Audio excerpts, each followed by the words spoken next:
Rizki dari Allah. Caranya saya kerja. Kerja itu cara. Rizki itu dari Allah datangnya. Bukankah di zaman sekarang kita sering terpleset? Ini merupakan cerminan dari rapuhnya akhlak kita kepada Allah Subhanahu wa ta'ala.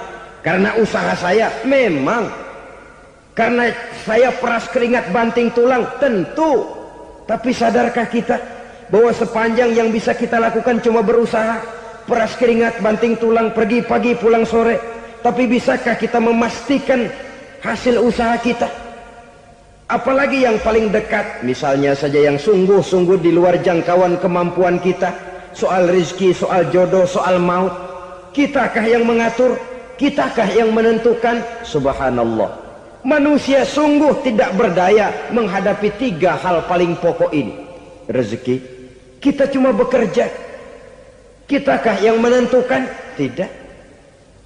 Kita berusaha saja rezeki belum pasti dapat, apalagi kalau kita tidak berusaha. Jangan terjebak dalam fatalisme, belum perang udah nyerah. Emang dasar rezeki datangnya dari Tuhan, nggak usah kerja, dan ntar juga kalau dia datang. Dari mana datangnya? Kerja saja belum tentu dapat rezeki, apalagi kalau tidak kerja. Yang jelas usaha perlu kepastian, itu urusan Allah. Ini akhlak kepada Allah Subhanahu wa ta'ala. Jodoh juga begitu. Kita berusaha, kita berupaya, Allah menghendaki lain jadinya. Maut juga begitu. Siapa sih yang pengen ngadepi maut? Siapa sih yang pengen mati? Siapa sih yang pengen ketemu malaikat Israel? Tidak seorang pun kalau ditanya, kecuali mereka yang putus asa ya. Kalau otaknya masih normal, mau mati mesti belakangan dulu udah dikit. Tapi yang satu itu saudara, kalau dia sudah datang, tenaga mana yang bisa menolak? Kalau dia sudah berkunjung, kekuatan mana yang bisa menghindar? Kalau dia sudah ingin bertemu, kemana kita bisa melarikan diri?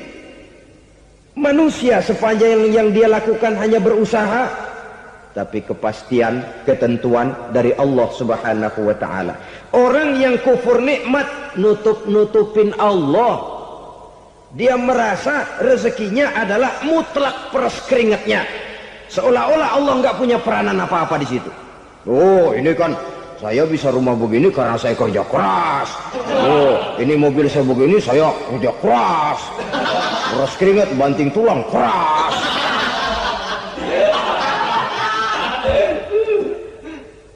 Saudara-saudara kaum muslimin rahimahkumullah, jadi menutup-nutupi Allah. Akibatnya nanti kalau dia berhasil, Allah ketutupan. Kalau dia gagal, orang lain dicaci maki, dicari kambing hitam. Yang kambing hitam kan mahal, karena orang sering cari-cari kambing hitam. Jarang orang mau jujur kalau bertemu kesulitan lalu mencari sebab pada dirinya sendiri. Yang paling enak ya nyalain orang.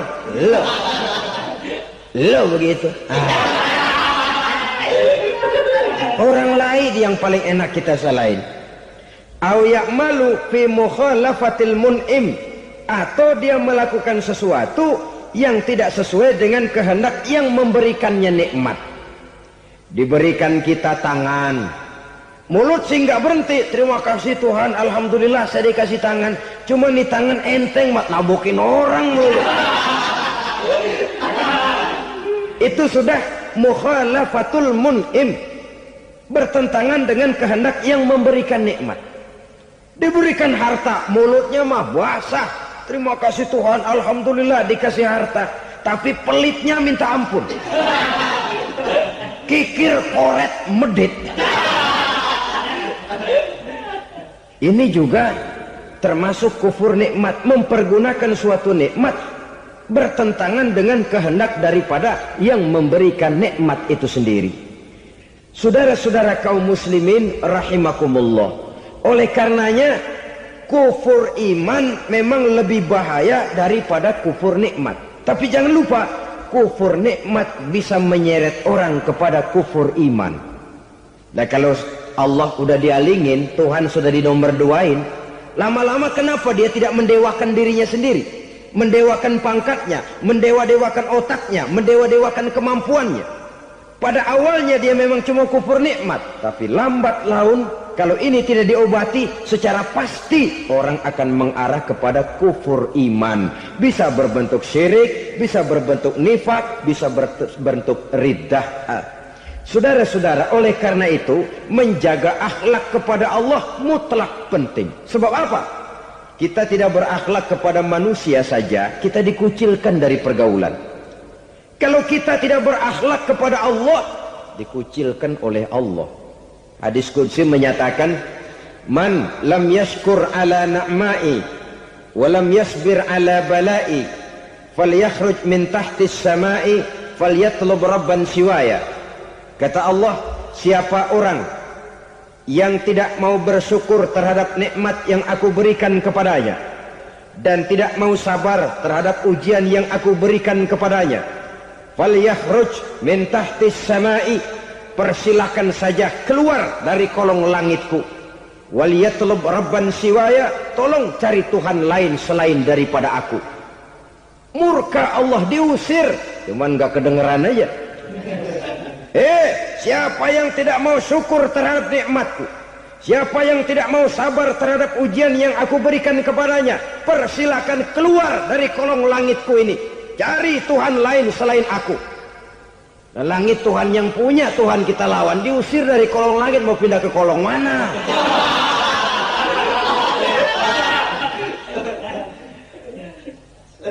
Jadi jangan merasa kufur nikmat kan enteng. Iya, kelihatannya begitu, tidak sebahaya kufur iman. Tapi kufur nikmat ini merupakan anak tangga yang kalau kita sudah mulai naik, kita akan naik terus sampai kepada tingkat di mana kita mengalami kufur iman. Kalau sudah ke sana, maka akhlak kita kepada Allah terkenalah erosi, terkena polusi, hancur akhlak kepada Allah, dan itulah sumber kesengsaraan abadi.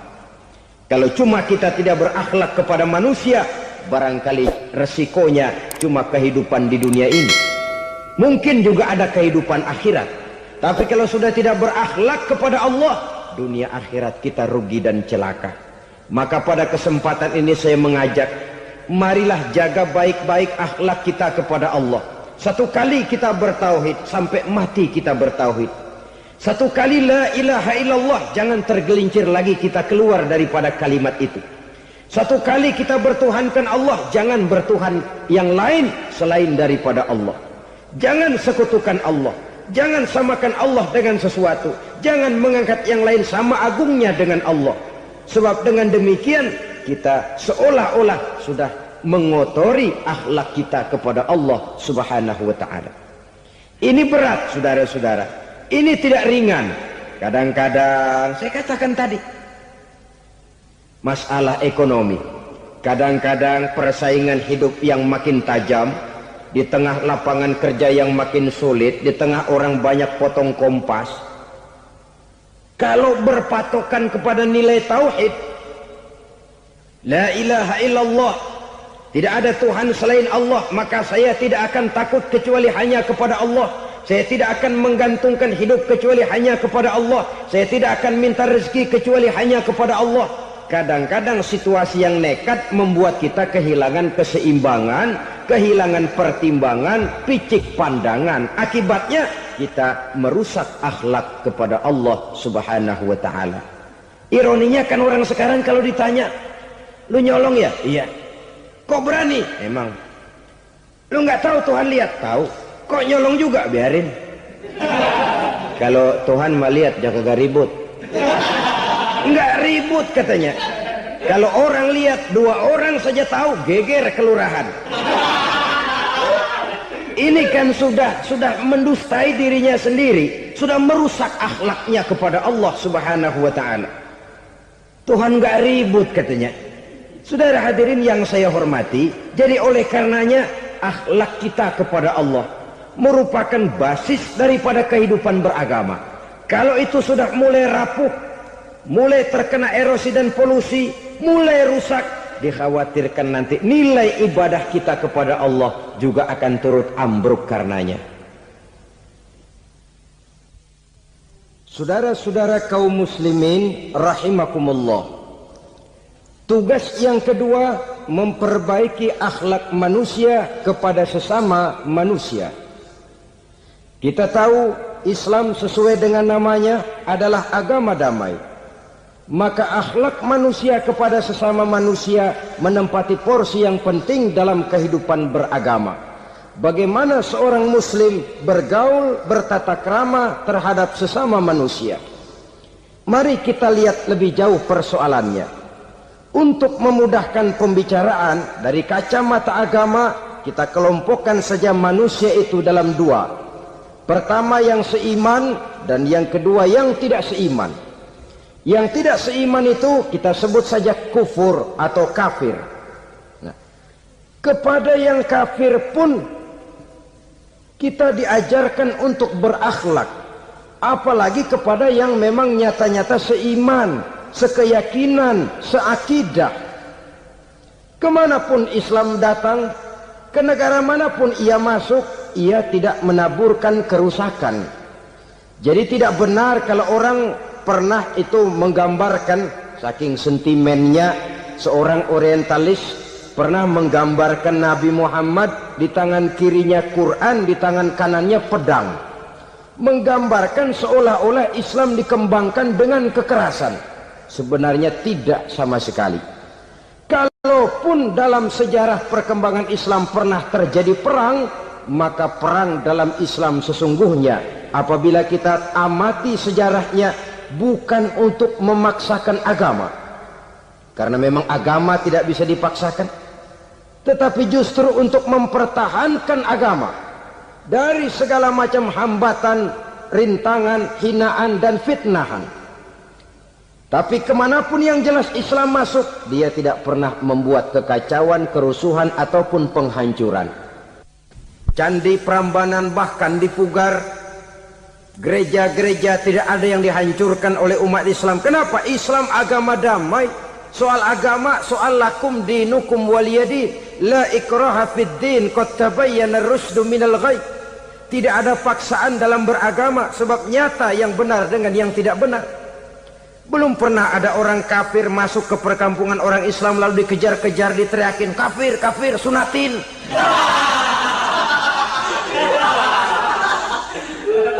Belum pernah. Kenapa? Islam menghormati orang lain agama. Nah, yang kafir ini macam-macam, saudara. Ada kafir harbi. Nah, ini kafir kerok. Ini kafir yang nyata-nyata memproklamirkan permusuhan kepada umat Islam. Nyata-nyata mengganggu ketenangan umat Islam. Kafir yang seperti ini yang boleh diperangi. Misalnya kita mau sembahyang Jumat dijagain, nggak boleh sembahyang Jumat, getok palanya. Kafir harbi artinya tantangan perang datang dari mereka, bukan kita yang mulai, mereka yang buka front. Prinsipnya umat Islam tidak boleh mencari-cari musuh, tapi pun tidak boleh lari kalau ketemu musuh. Musuh jangan dicari, ketemu jangan lari. Karena itu kesan seolah-olah umat Islam ini teroris, umat Islam ini destroyer, umat Islam ini sering menimbulkan keonaran, kerusakan. Sungguh satu fitnahan yang sangat keji. Umat Islam adalah umat yang cinta damai. Islam di masa perkembangannya masuki Eropa melalui Selat Gibraltar, Jabal Tariq, memasuki Spanyol. Islam tidak pernah meruntuhkan gereja. Islam tidak pernah membunuh orang-orang Nasrani. Bahkan Islam mewariskan peradaban dan kebudayaan yang begitu tinggi nilainya di bidang ilmu pengetahuan. Sampai ketika itu Barat banyak mengkaji ilmu pengetahuan dari dunia Islam. Buku-buku berbahasa Arab diterjemahkan ke bahasa Yunani, dipelajari oleh para cendekiawan di negeri Barat sana. Mereka mengambil manfaat yang banyak dari masuknya Islam ke Eropa. Sementara gereja tetap berdiri dengan megahnya, kuil-kuil tempat peribadatan tidak satupun yang diusik-usik. Kenapa? Islam agama yang cinta damai. Asal dia tidak diganggu, asal kehormatannya tidak dihinakan. Jadi kafir harbi, kafir yang nyata-nyata nantang perang, ngajak berkelahi, itu kafir yang nyari penyakit. Kafir harbi ini boleh diperangi dengan catatan mereka yang memang mulai. Yang kedua, kafir zimmi. Kafir zimmi, kafir yang hidup di tengah mayoritas muslim, tapi mereka mau hidup dengan aman, damai, tenang. Mereka wajib dilindungi. Bahkan Nabi pernah memberikan satu jaminan, man aza zimmiyan faqad azani. Siapa yang mengganggu orang kafir zimmi sama saja dengan mengganggu saya. Kehormatannya dijaga, harta bendanya dilindungi, anak istrinya pun dilindungi. Dan ini jadi kenyataan. Saudara bisa lihat di negara-negara yang mayoritas penduduknya beragama Islam, orang-orang kafir di luar Islam hidup dengan tenang, aman, damai. Di Saudi Arabia, di luar tanah haram, di luar Mekah dan Madinah, banyak orang-orang kafir mencari nafkah. Mereka tenang, aman, dilindungi undang-undang. Begitu di Mesir, begitu di negara Indonesia yang berdasarkan Pancasila ini. Kehidupan beragama menimbulkan gairah, rukun, tenang, aman, damai, sepanjang tidak saling ganggu, tidak saling usik, menghargai orang yang sudah beragama, tidak menjadikan penganut suatu agama sebagai sasaran dari dakwah agama lainnya. Saudara-saudara kaum muslimin rahimakumullah. Jadi memang oleh Al-Quran kita dianjurkan asidda 'alal kuffar ruhama bainahum. Tegas kepada orang kafir, kasih sayang kepada sesama muslim. Tapi tegas bukanlah berarti marah-marahan, bukan berarti musuh-musuhan, bukan ngajaki perang. Tegas dalam arti punya garis tentang kehidupan beragama, lakum dinukum waliyadin. Soal kehidupan sosial, mari kerjasama. Bangun jalan, ayo rame-rame. Siskamling, mari bebarengan. Bikin puskesmas, mari sama-sama. Tapi kalau sudah soal agama, itu tidak perlu ada toleransi agama. Yang perlu toleransi antar umat beragama. Kalau umatnya mau kerjasama silakan, tapi tidak menyangkut soal ibadah. Jangan kerjasama di bidang ibadah. Itu kerjasama yang salah pasang, saudara-saudara. Sehingga dengan demikian, toleransi adalah menyangkut kehidupan antar umat beragama. Sedangkan agama sendiri punya kapling yang nyata. Sehingga dengan demikian, tegas kepada orang kafir dalam arti kita punya satu kepribadian. Tidak ngambang. Enggak, lalu kalau ditanya orang, sebenarnya agama lu apa sih? Gua mah gimana musimnya aja. Agama pakai musim kayak rambutan. Akhirnya ya begitu, musim-musiman. Ke masjid kelihatan, ke gereja hayo, ke candi nongol, ke apa? Bingung malaikat bagaimana nyatetnya nih bocah ini. Di mana aja ada. Kita punya satu kepribadian. Saya muslim dan garis saya ini, lakum dinukum waliyadin. Bagi Tuhan persilakan agama Tuhan, bagi kami agama kami. Kami hormati Tuhan, Tuhan hormat kepada kami. Tapi soal agama, kaplingnya jelas. Kerjasama, mari urusan muamalah, bidang sosial. Yuk kita siskamling sama-sama dengan orang lain agama. Mari jaga kerukunan, kesatuan, persatuan, kekompakan. Perbaiki jalan yang rusak, mari sama-sama. Mendandani jembatan yang runtuh, mari sama-sama. Tapi sembahyang, kaplingnya lain-lain. Sebab Nabi juga dulu pernah ditawarkan begitu loh, sama kafir jahiliyah dulu, Quraisy itu. Sudah Muhammad, sekarang begini saja, kita join aja daripada marah-marahan. Hari ini saya oke, menyembah Tuhanmu Allah. Besok gantian kamu menyembah Tuhan kita, Latta, Uzza, Manat dan Hubal. Turun, qul ya ayyuhal kafirun la a'budu ma ta'budun. Soal ibadah kaplingnya jelas, tidak boleh dicampur adukkan. Sebab kalau tidak, kita akan mulai kehilangan identitas diri. Dan disitulah krisis kehidupan keyakinan beragama dimulai dari krisis identitas. Hujan gede kan mulainya gerimis dulu. Di mana-mana ya gerimis dulu. Gerimis makin lama makin gede. Kita akan mulai dengan kehilangan identitas diri. Dari sana nanti kita malu mengakui keislaman kita. Kalau orang Islam malu mengakui keislamannya, ini kan ironi, menyedihkan. Ngakui Islamnya saja malu, menonjolkan keislamannya malu. Tidak ada rasa bangga beragama. Padahal ini modal dasar. Hanyalah dengan rasa bangga beragama kita lalu konsekuen. Bangga yang tidak konsekuen, wah pokoknya kan gua kan Islam, agama yang paling benar. Tapi hidupnya sendiri jauh dari tuntunan Islam. Itu bangga yang tidak beralasan, bangga yang tidak perlu dibanggakan sebenarnya. Kebanggaan yang membuat kita konsekuen dan dekat dengan kehidupan beragama.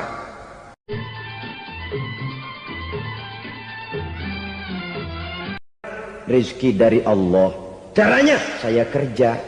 Kerja itu cara, rizki itu dari Allah datangnya. Bukankah di zaman sekarang kita sering terpleset? Ini merupakan cerminan dari rapuhnya akhlak kita kepada Allah Subhanahu wa ta'ala. Karena usaha saya memang, karena saya peras keringat banting tulang, tentu. Tapi sadarkah kita bahwa sepanjang yang bisa kita lakukan cuma berusaha, peras keringat banting tulang, pergi pagi pulang sore? Tapi bisakah kita memastikan hasil usaha kita? Apalagi yang paling dekat, misalnya saja yang sungguh-sungguh di luar jangkauan kemampuan kita, soal rezeki, soal jodoh, soal maut. Kitakah yang mengatur? Kitakah yang menentukan? Subhanallah, manusia sungguh tidak berdaya menghadapi 3 hal paling pokok ini. Rezeki, kita cuma bekerja. Kitakah yang menentukan? Tidak. Kita berusaha saja rezeki belum pasti dapat, apalagi kalau kita tidak berusaha. Jangan terjebak dalam fatalisme, belum perang udah nyerah. Emang dasar rezeki datangnya dari Tuhan, gak usah kerja, dan ntar juga kalau dia datang. Dari mana datangnya? Kerja saja belum tentu dapat rezeki, apalagi kalau tidak kerja. Yang jelas usaha perlu kepastian, itu urusan Allah. Ini akhlak kepada Allah Subhanahu wa ta'ala.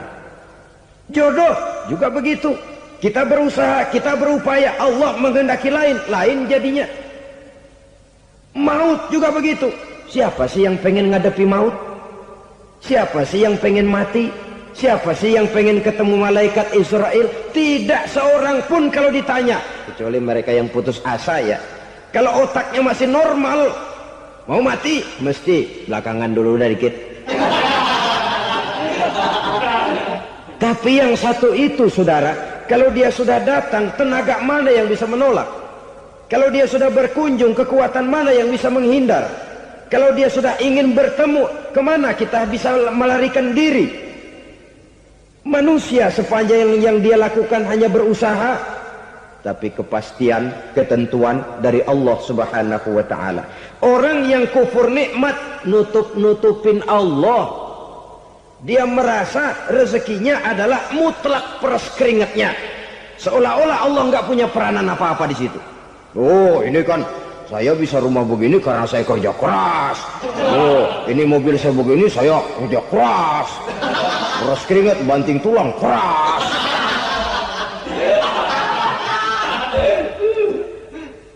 Saudara-saudara kaum muslimin rahimahkumullah, jadi menutupi Allah. Akibatnya nanti kalau dia berhasil, Allah ketutupan. Kalau dia gagal, orang lain dicaci maki, dicari kambing hitam. Yang kambing hitam kan mahal, karena orang sering cari-cari kambing hitam. Jarang orang mau jujur kalau bertemu kesulitan lalu mencari sebab pada dirinya sendiri. Yang paling enak ya nyalain orang. Lo begitu. Orang lain yang paling enak kita salahin.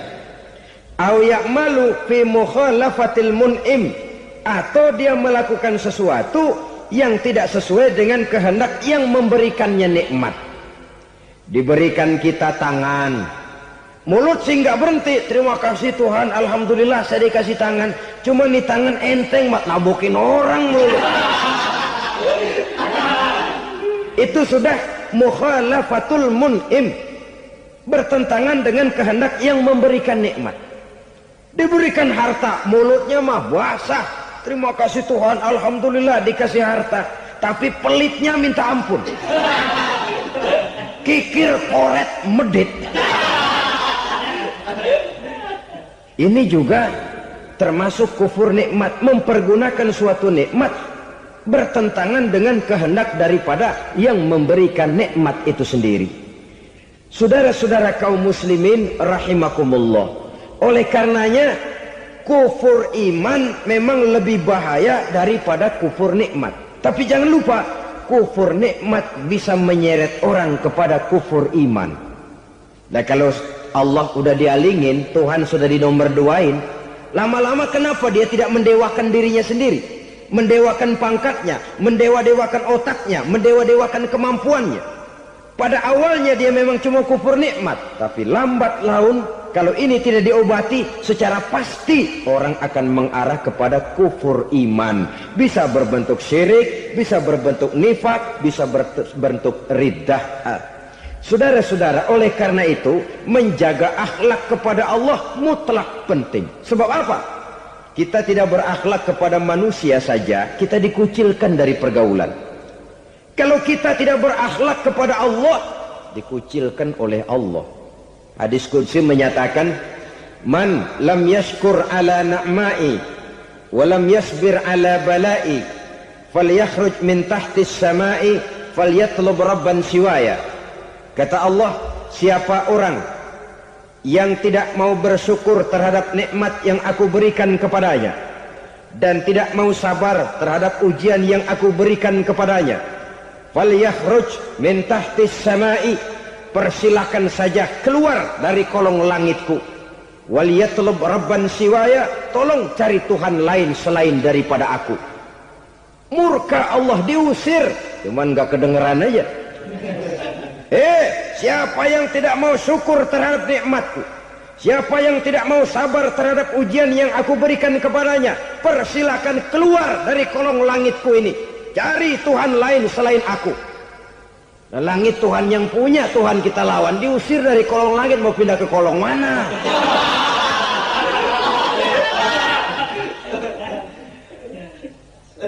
Jadi jangan merasa kufur nikmat kan enteng. Iya, kelihatannya begitu, tidak sebahaya kufur iman. Tapi kufur nikmat ini merupakan anak tangga yang kalau kita sudah mulai naik, kita akan naik terus sampai kepada tingkat di mana kita mengalami kufur iman. Kalau sudah ke sana, maka akhlak kita kepada Allah terkenalah erosi, terkena polusi, hancur akhlak kepada Allah, dan itulah sumber kesengsaraan abadi. Kalau cuma kita tidak berakhlak kepada manusia, barangkali resikonya cuma kehidupan di dunia ini. Mungkin juga ada kehidupan akhirat. Tapi kalau sudah tidak berakhlak kepada Allah, dunia akhirat kita rugi dan celaka. Maka pada kesempatan ini saya mengajak, marilah jaga baik-baik akhlak kita kepada Allah. Satu kali kita bertauhid, sampai mati kita bertauhid. Satu kali la ilaha illallah, jangan tergelincir lagi kita keluar daripada kalimat itu. Satu kali kita bertuhankan Allah, jangan bertuhan yang lain selain daripada Allah. Jangan sekutukan Allah, jangan samakan Allah dengan sesuatu, jangan mengangkat yang lain sama agungnya dengan Allah. Sebab dengan demikian kita seolah-olah sudah mengotori akhlak kita kepada Allah Subhanahu wa ta'ala. Ini berat, saudara-saudara. Ini tidak ringan. Kadang-kadang saya katakan tadi, masalah ekonomi, kadang-kadang persaingan hidup yang makin tajam, di tengah lapangan kerja yang makin sulit, di tengah orang banyak potong kompas. Kalau berpatokan kepada nilai tauhid, la ilaha illallah, tidak ada Tuhan selain Allah, maka saya tidak akan takut kecuali hanya kepada Allah. Saya tidak akan menggantungkan hidup kecuali hanya kepada Allah. Saya tidak akan minta rezeki kecuali hanya kepada Allah. kadang-kadang situasi yang nekat membuat kita kehilangan keseimbangan, kehilangan pertimbangan, picik pandangan. Akibatnya kita merusak akhlak kepada Allah Subhanahu wa taala. Ironinya kan orang sekarang kalau ditanya, "Lu nyolong ya?" "Iya." "Kok berani?" "Emang." "Lu nggak tahu Tuhan lihat?" "Tahu." "Kok nyolong juga?" "Biarin." Kalau Tuhan mah lihat jangan gak ribut. Nggak ribut katanya. Kalau orang lihat, 2 orang saja tahu, geger kelurahan. Ini kan sudah mendustai dirinya sendiri, sudah merusak akhlaknya kepada Allah Subhanahu wa taala. Tuhan nggak ribut katanya. Saudara hadirin yang saya hormati, jadi oleh karenanya akhlak kita kepada Allah merupakan basis daripada kehidupan beragama. Kalau itu sudah mulai rapuh, mulai terkena erosi dan polusi, mulai rusak, dikhawatirkan nanti nilai ibadah kita kepada Allah juga akan turut ambruk karenanya. Saudara-saudara kaum muslimin rahimakumullah, tugas yang kedua memperbaiki akhlak manusia kepada sesama manusia. Kita tahu Islam sesuai dengan namanya adalah agama damai. Maka akhlak manusia kepada sesama manusia menempati porsi yang penting dalam kehidupan beragama. Bagaimana seorang muslim bergaul, bertata krama terhadap sesama manusia. Mari kita lihat lebih jauh persoalannya. Untuk memudahkan pembicaraan dari kacamata agama, kita kelompokkan saja manusia itu dalam 2. Pertama yang seiman dan yang kedua yang tidak seiman. Yang tidak seiman itu kita sebut saja kufur atau kafir.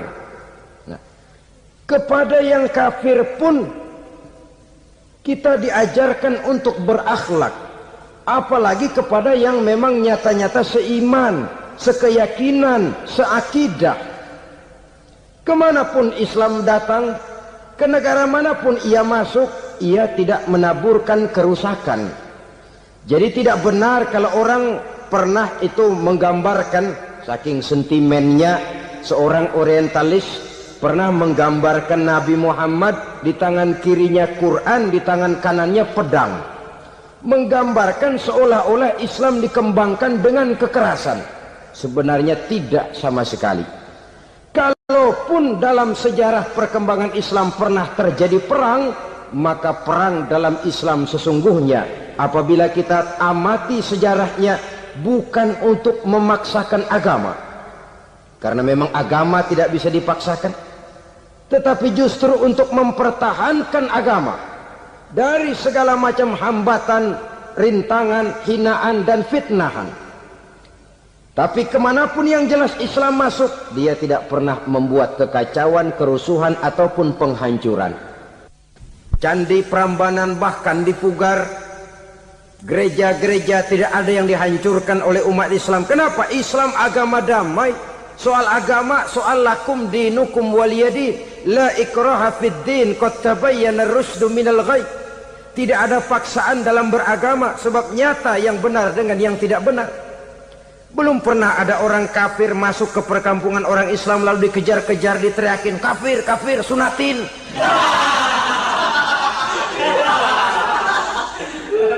Belum pernah. Kenapa? Islam menghormati orang lain agama.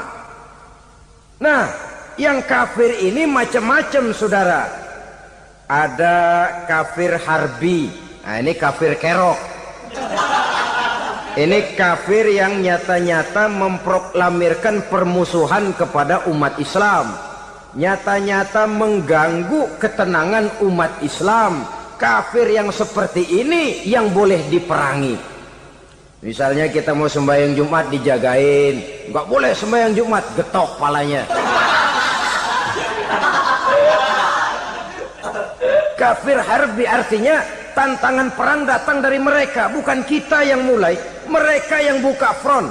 Prinsipnya umat Islam tidak boleh mencari-cari musuh, tapi pun tidak boleh lari kalau ketemu musuh. Musuh jangan dicari, ketemu jangan lari.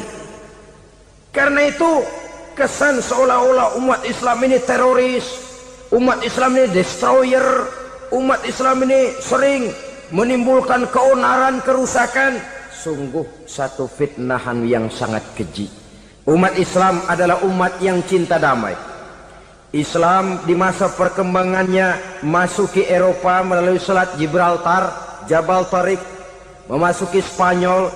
Islam tidak pernah meruntuhkan gereja. Islam tidak pernah membunuh orang-orang Nasrani. Bahkan Islam mewariskan peradaban dan kebudayaan yang begitu tinggi nilainya di bidang ilmu pengetahuan. Sampai ketika itu Barat banyak mengkaji ilmu pengetahuan dari dunia Islam. Buku-buku berbahasa Arab diterjemahkan ke bahasa Yunani, dipelajari oleh para cendekiawan di negeri Barat sana. Mereka mengambil manfaat yang banyak dari masuknya Islam ke Eropa. Sementara gereja tetap berdiri dengan megahnya. Kuil-kuil tempat peribadatan tidak satupun yang diusik-usik. Kenapa? Islam agama yang cinta damai.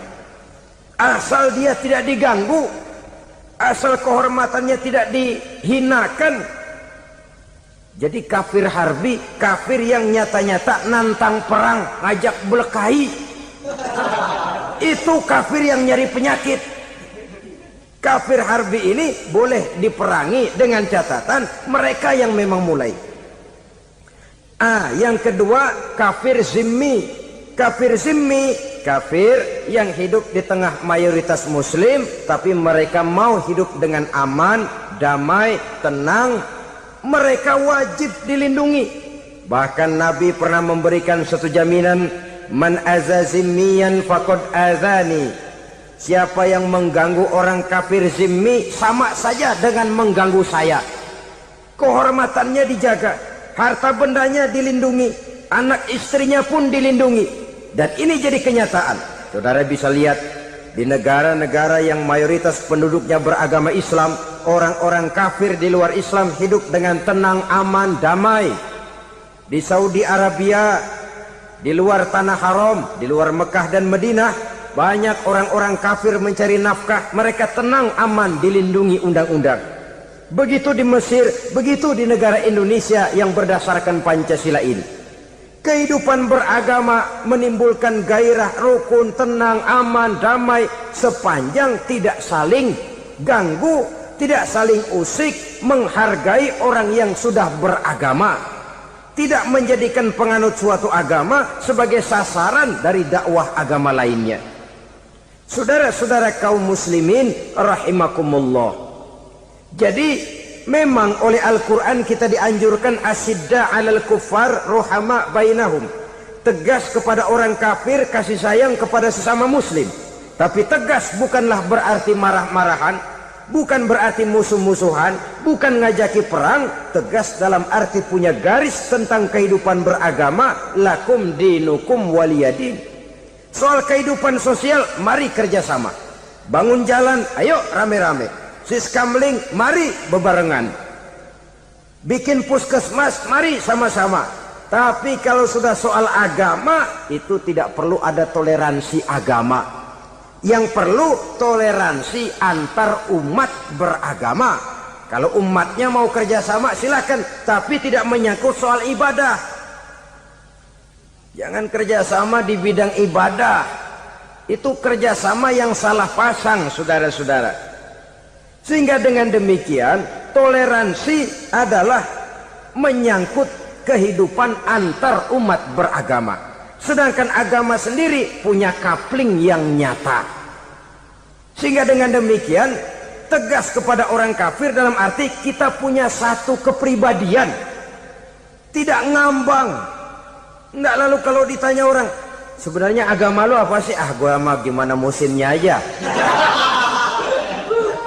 Agama pakai musim kayak rambutan. Akhirnya ya begitu, musim-musiman. Ke masjid kelihatan, ke gereja hayo, ke candi nongol, ke apa? Bingung malaikat bagaimana nyatetnya nih bocah ini. Di mana aja ada. Kita punya satu kepribadian. Saya muslim dan garis saya ini, lakum dinukum waliyadin. Bagi Tuhan persilakan agama Tuhan, bagi kami agama kami. Kami hormati Tuhan, Tuhan hormat kepada kami. Tapi soal agama kaplingnya jelas. Kerjasama, mari urusan muamalah, bidang sosial. Yuk kita siskamling sama-sama dengan orang lain agama. Mari jaga kerukunan, kesatuan, persatuan, kekompakan. Perbaiki jalan yang rusak, mari sama-sama. Mendandani jembatan yang runtuh, mari sama-sama. Tapi sembahyang, kaplingnya lain-lain. Sebab Nabi juga dulu pernah ditawarkan begitu loh sama kafir jahiliyah dulu, Quraisy itu. Sudah Muhammad, sekarang begini saja, kita join aja daripada marah-marahan. Hari ini saya oke menyembah Tuhanmu Allah, besok gantian kamu menyembah Tuhan kita Latta, Uzza, Manat dan Hubal. Turun, qul ya ayyuhal kafirun la a'budu ma ta'budun. Soal ibadah kaplingnya jelas, tidak boleh dicampur adukkan. Sebab kalau tidak, kita akan mulai kehilangan identitas diri. Dan disitulah krisis kehidupan keyakinan beragama dimulai. Dari krisis identitas. Hujan gede kan mulainya gerimis dulu. Di mana-mana ya gerimis dulu. Gerimis makin lama makin gede. Kita akan mulai dengan kehilangan identitas diri. Dari sana nanti kita malu mengakui keislaman kita. Kalau orang Islam malu mengakui keislamannya, ini kan ironi, menyedihkan. Ngakui Islamnya saja malu. Menonjolkan keislamannya malu, tidak ada rasa bangga beragama. Padahal ini modal dasar. Hanyalah dengan rasa bangga beragama kita lalu konsekuen. Bangga yang tidak konsekuen, wah pokoknya kan gua kan Islam, agama yang paling benar. Tapi hidupnya sendiri jauh dari tuntunan Islam. Itu bangga yang tidak beralasan, bangga yang tidak perlu dibanggakan sebenarnya. Kebanggaan yang membuat kita konsekuen dan dekat dengan kehidupan beragama.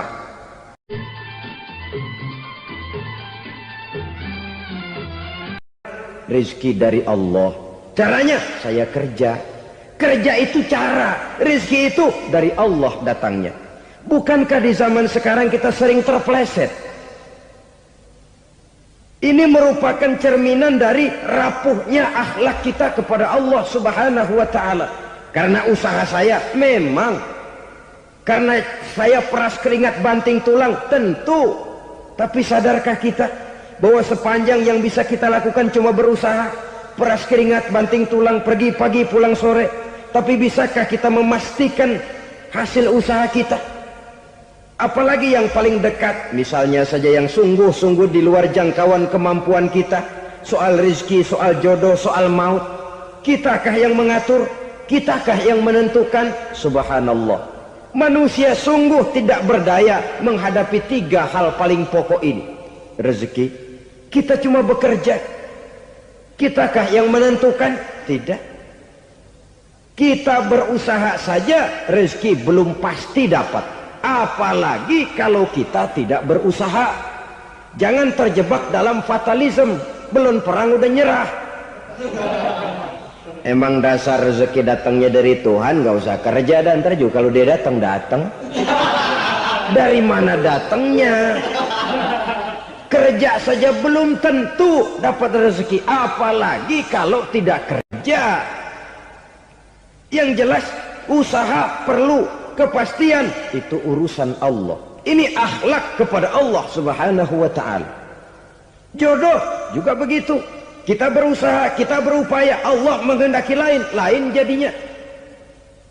Maut juga begitu. Siapa sih yang pengen ngadepi maut? Siapa sih yang pengen mati?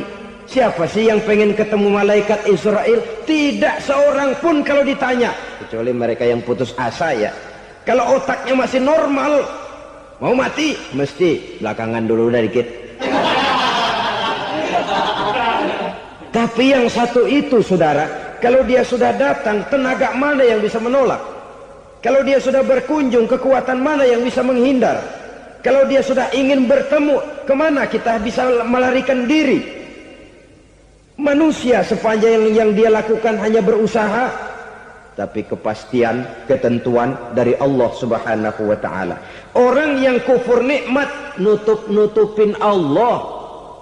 Dia merasa rezekinya adalah mutlak peras keringatnya, seolah-olah Allah nggak punya peranan apa-apa di situ. Oh, ini kan saya bisa rumah begini karena saya kerja keras. Oh, ini mobil saya begini, saya kerja keras. Terus keringat banting tulang keras.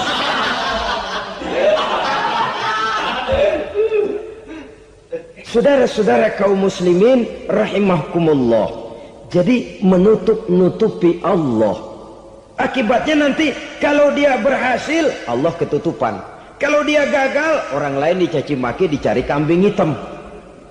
Yang kambing hitam kan mahal. Karena orang sering cari-cari kambing hitam. Jarang orang mau jujur kalau bertemu kesulitan lalu mencari sebab pada dirinya sendiri.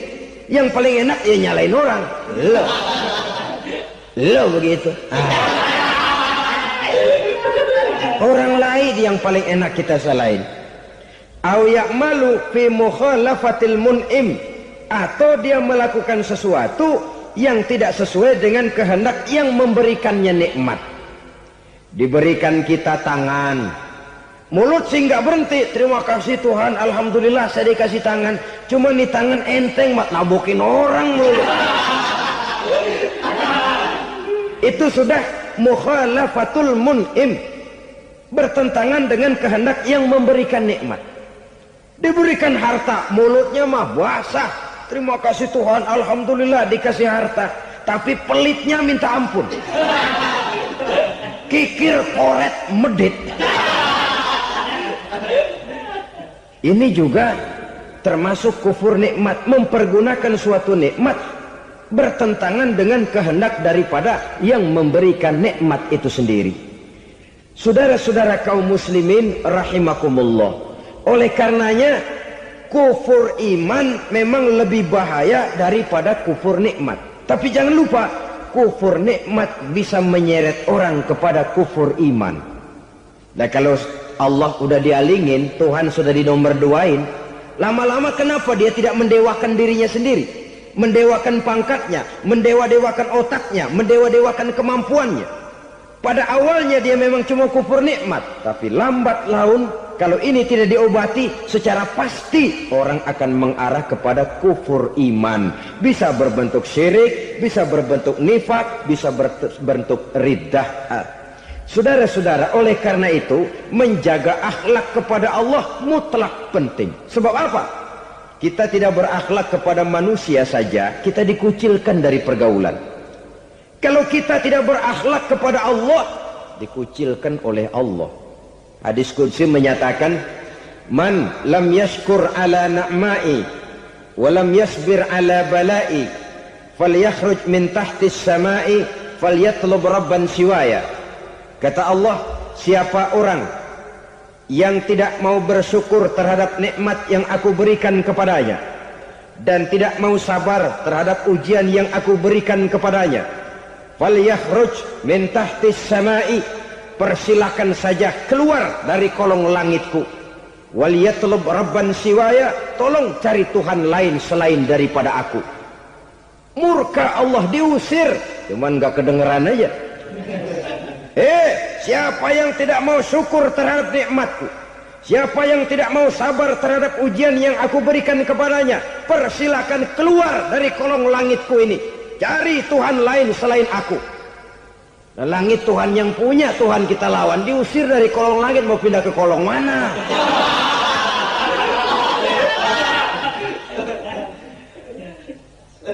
Jadi jangan merasa kufur nikmat kan enteng. Iya, kelihatannya begitu, tidak sebahaya kufur iman. Tapi kufur nikmat ini merupakan anak tangga yang kalau kita sudah mulai naik, kita akan naik terus sampai kepada tingkat di mana kita mengalami kufur iman. Kalau sudah ke sana, maka akhlak kita kepada Allah terkenalah erosi, terkena polusi, hancur akhlak kepada Allah, dan itulah sumber kesengsaraan abadi. Kalau cuma kita tidak berakhlak kepada manusia, barangkali resikonya cuma kehidupan di dunia ini. Mungkin juga ada kehidupan akhirat. Tapi kalau sudah tidak berakhlak kepada Allah, dunia akhirat kita rugi dan celaka. Maka pada kesempatan ini saya mengajak, marilah jaga baik-baik akhlak kita kepada Allah. Satu kali kita bertauhid, sampai mati kita bertauhid. Satu kali la ilaha illallah, jangan tergelincir lagi kita keluar daripada kalimat itu. Satu kali kita bertuhankan Allah, jangan bertuhan yang lain selain daripada Allah. Jangan sekutukan Allah. Jangan samakan Allah dengan sesuatu. Jangan mengangkat yang lain sama agungnya dengan Allah. Sebab dengan demikian kita seolah-olah sudah mengotori akhlak kita kepada Allah Subhanahu wa ta'ala. Ini berat, saudara-saudara. Ini tidak ringan. Kadang-kadang saya katakan tadi, masalah ekonomi, kadang-kadang persaingan hidup yang makin tajam, di tengah lapangan kerja yang makin sulit, di tengah orang banyak potong kompas. Kalau berpatokan kepada nilai tauhid, la ilaha illallah, tidak ada Tuhan selain Allah, maka saya tidak akan takut kecuali hanya kepada Allah. Saya tidak akan menggantungkan hidup kecuali hanya kepada Allah. Saya tidak akan minta rezeki kecuali hanya kepada Allah. Kadang-kadang situasi yang nekat membuat kita kehilangan keseimbangan, kehilangan pertimbangan, picik pandangan. Akibatnya kita merusak akhlak kepada Allah Subhanahu wa ta'ala. Ironinya kan orang sekarang kalau ditanya, lu nyolong ya? Iya. Kok berani? Emang. Lu nggak tahu Tuhan lihat? Tahu. Kok nyolong juga? Biarin. Kalau Tuhan mah lihat, jangan kagak ribut.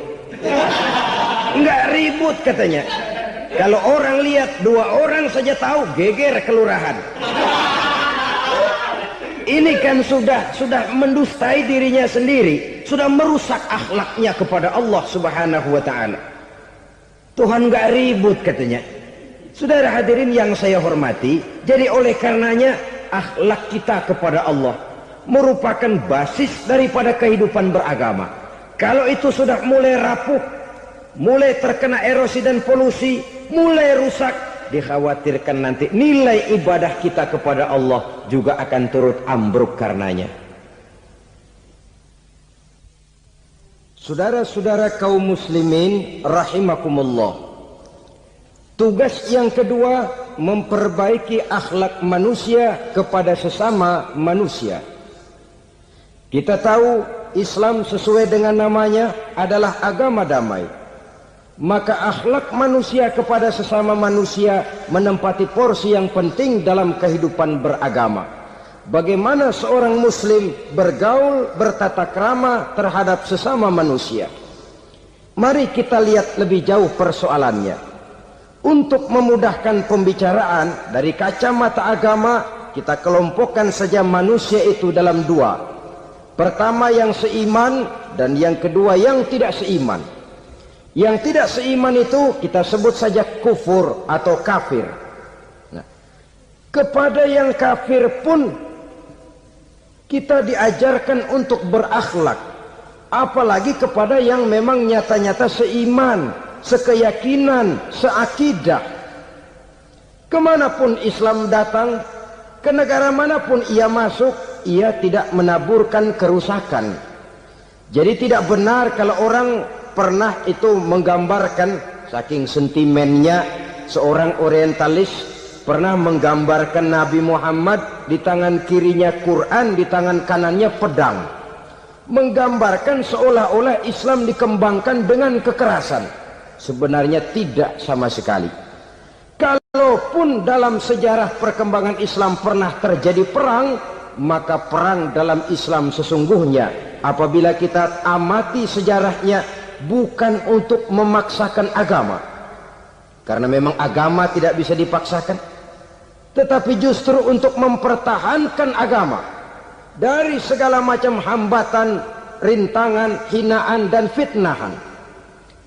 Tapi kemanapun yang jelas Islam masuk, dia tidak pernah membuat kekacauan, kerusuhan ataupun penghancuran.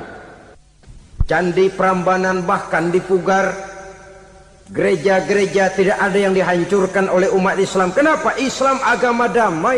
Soal agama, soal lakum dinukum waliyadin, la ikraha fid din, qad tabayyana ar-rusdu minal ghayy.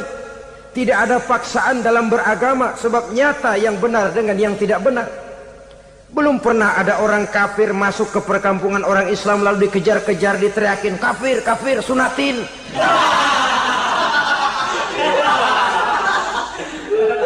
Belum pernah. Kenapa? Islam menghormati orang lain agama. Nah, yang kafir ini macam-macam saudara.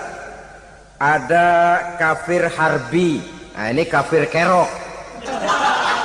Ini kafir yang nyata-nyata memproklamirkan permusuhan kepada umat Islam, nyata-nyata mengganggu ketenangan umat Islam. Kafir yang seperti ini yang boleh diperangi. Misalnya kita mau sembahyang Jumat dijagain, nggak boleh sembahyang Jumat, getok palanya. Kafir harbi artinya tantangan perang datang dari mereka, bukan kita yang mulai, mereka yang buka front. Prinsipnya umat Islam tidak boleh mencari-cari musuh, tapi pun tidak boleh lari kalau ketemu musuh. Musuh jangan dicari, ketemu jangan lari. Karena itu kesan seolah-olah umat Islam ini teroris, umat Islam ini destroyer, umat Islam ini sering menimbulkan keonaran, kerusakan. Sungguh satu fitnahan yang sangat keji. Umat Islam adalah umat yang cinta damai. Islam di masa perkembangannya masuki Eropa melalui Selat Gibraltar, Jabal Tariq, memasuki Spanyol. Islam tidak pernah meruntuhkan gereja, Islam tidak pernah membunuh orang-orang Nasrani. Bahkan Islam mewariskan peradaban dan kebudayaan yang begitu tinggi nilainya di bidang ilmu pengetahuan. Sampai ketika itu Barat banyak mengkaji ilmu pengetahuan dari dunia Islam. Buku-buku berbahasa Arab diterjemahkan ke bahasa Yunani, dipelajari oleh para cendekiawan di negeri Barat sana. Mereka mengambil manfaat yang banyak dari masuknya Islam ke Eropa. Sementara gereja tetap berdiri dengan megahnya. Kuil-kuil tempat peribadatan tidak satupun yang diusik-usik. Kenapa? Islam agama yang cinta damai. Asal dia tidak diganggu, asal kehormatannya tidak dihinakan. Jadi kafir harbi, kafir yang nyata-nyata nantang perang, ngajak berkelahi. Itu kafir yang nyari penyakit. Kafir harbi ini boleh diperangi dengan catatan mereka yang memang mulai. Yang kedua kafir zimmi. Kafir zimmi, kafir yang hidup di tengah mayoritas muslim, tapi mereka mau hidup dengan aman, damai, tenang. Mereka wajib dilindungi. Bahkan Nabi pernah memberikan satu jaminan, man aza zimmiyan faqad azani. Siapa yang mengganggu orang kafir zimmi sama saja dengan mengganggu saya.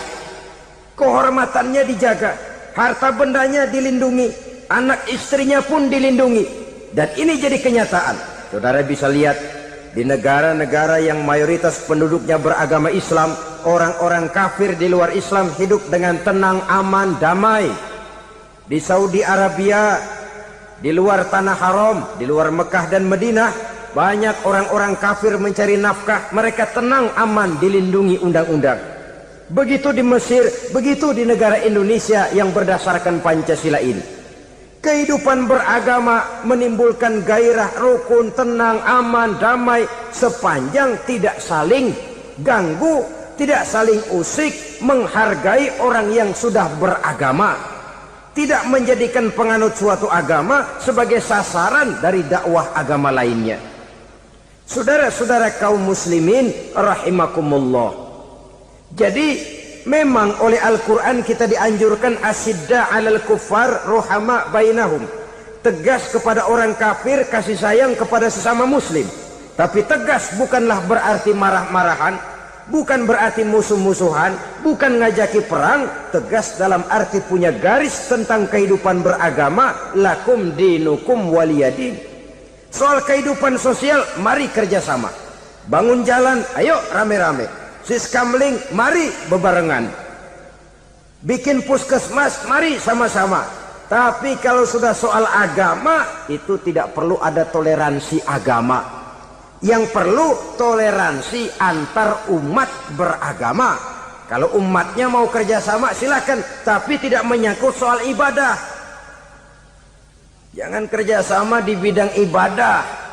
Itu kerjasama yang salah pasang, saudara-saudara. Sehingga dengan demikian toleransi adalah menyangkut kehidupan antar umat beragama. Sedangkan agama sendiri punya coupling yang nyata. Sehingga dengan demikian tegas kepada orang kafir dalam arti kita punya satu kepribadian, tidak ngambang. Nggak lalu kalau ditanya orang, sebenarnya agama lu apa sih? Ah, gua mah gimana musimnya aja. Agama pakai musim kayak rambutan. Akhirnya ya begitu, musim-musiman. Ke masjid kelihatan, ke gereja hayo, ke candi nongol, ke apa? Bingung malaikat bagaimana nyatetnya nih bocah ini. Di mana aja ada. Kita punya satu kepribadian. Saya muslim dan garis saya ini, lakum dinukum waliyadin. Bagi Tuhan persilakan agama Tuhan, bagi kami agama kami. Kami hormati Tuhan, Tuhan hormat kepada kami. Tapi soal agama, couplingnya jelas. Kerjasama, mari urusan muamalah, bidang sosial. Yuk kita siskamling sama-sama dengan orang lain agama. Mari jaga kerukunan, kesatuan, persatuan, kekompakan. Perbaiki jalan yang rusak, mari sama-sama. Mendandani jembatan yang runtuh, mari sama-sama. Tapi sembahyang, couplingnya lain-lain. Sebab Nabi juga dulu pernah ditawarkan begitu loh sama kafir jahiliyah dulu, Quraisy itu. Sudah Muhammad, sekarang begini saja, kita join aja daripada marah-marahan. Hari ini saya oke menyembah Tuhanmu Allah, besok gantian kamu menyembah Tuhan kita Latta, Uzza, Manat dan Hubal. Turun, qul ya ayyuhal kafirun la a'budu ma ta'budun. Soal ibadah couplingnya jelas, tidak boleh dicampur adukkan. Sebab kalau tidak, kita akan mulai kehilangan identitas diri, dan disitulah krisis kehidupan keyakinan beragama dimulai. Dari krisis identitas. Hujan gede kan mulainya gerimis dulu. Di mana-mana ya gerimis dulu. Gerimis makin lama makin gede. Kita akan mulai dengan kehilangan identitas diri. Dari sana nanti kita malu mengakui keislaman kita. Kalau orang Islam malu mengakui keislamannya, ini kan ironi, menyedihkan. Ngakui Islamnya saja malu. Menonjolkan keislamannya malu, tidak ada rasa bangga beragama. Padahal ini modal dasar. Hanyalah dengan rasa bangga beragama kita lalu konsekuen. Bangga yang tidak konsekuen, wah pokoknya kan gua kan Islam, agama yang paling benar. Tapi hidupnya sendiri jauh dari tuntunan Islam. Itu bangga yang tidak beralasan, bangga yang tidak perlu dibanggakan sebenarnya. Kebanggaan yang membuat kita konsekuen dan dekat dengan kehidupan beragama.